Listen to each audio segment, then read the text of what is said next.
올여름에 지독히도 더웠는데 또 올 겨울에는 지독한 한파가 올 거라는 분석도 있거든요. 이 부분은 어떻게 보십니까? 사실 그 앞에 뭐 하루 내일 모레 날씨 정확히 아직 모르는 거잖아요. 그래서 3개월을 뭐 미리 내다본다 하는 거는 좀 불가능에 가까운데 네. 다만 이제 우리나라 부근의 어떤 공기들의 변화 이런 것들을 보고 전망을 할 수는 있어요. 아, 올 겨울이 어떻게 될 것이다라는 전망을 할 수는 있는데 지금 이제 어제 그 기상청에서 3개월 전망을 내놨는데 우리가 왜 전망이라고 하냐면 예보라는 표현을 안 써요. 네. 왜냐면 맞질 않으니까. 신뢰도가 낮기 때문에 네. 예보라는 표현을 안 쓰고 장기 전망이라고 하는데 12월의 전망을 보면 평년보다 기온이 같을 확률이 40%, 네. 낮을 확률이 40%, 높을 확률이 20%거든요.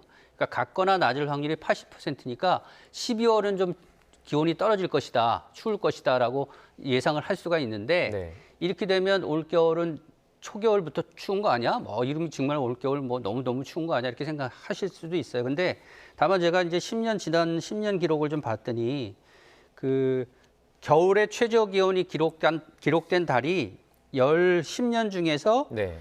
4번이나 됐어요. 4번이요. 그러니까 12월에 가장 낮은 기온을 기록한 겨울이 지난 10년 동안에 4번이 됐다는 거죠. 그러니까 올겨울 12월이 평년보다 춥다고 해서 올겨울 전체가 추운 건 아니죠. 네. 다만 이제 겨울 추위를 우리가 어떻게 경험하느냐 아니면 기억하느냐를 보면 추위가 왔을 때 얼마나 추운가도 중요하지만 이 추위가 오래 이어지느냐가 중요한 거거든요. 그래서 올해는 아마 12월 지금 현재 나온 전망만 보면 올 초겨울은 좀 추울 것 같습니다. 네.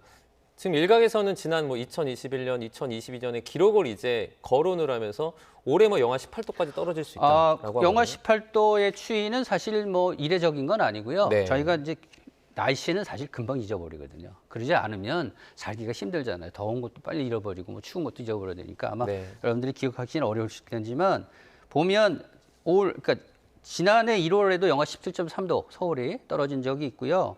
그다음에 2021년에도 영하 18.6도까지 떨어진 적이 있습니다. 네. 그러니까 영하 18도 안팎의 추위를 보인 해가 역시 지난 10년 동안 4번 정도 되거든요. 근데 이제 우리가 추위를 기록하는 건 조금 전에도 말씀드렸듯이 추위가 계속 이어지느냐거든요. 그러니까 예를 들면 영하 10도 이하의 추위가 막 보름 이상 이어지면 그렇게 되면 아주 춥다고 느끼겠죠. 그래서 사실 지난해에도 올 1월이 굉장히 추울 것이라는 전망을 했었어요. 근데 네. 빗나갔죠. 그래서 지금 현재로서는 올 겨울이 얼마나 추울지에 대한 전망은 좀 미루고요. 다만 조금 전에도 얘기드렸듯이 초겨울은 좀 추울 것 같다. 그렇게 말씀드릴 수 있습니다.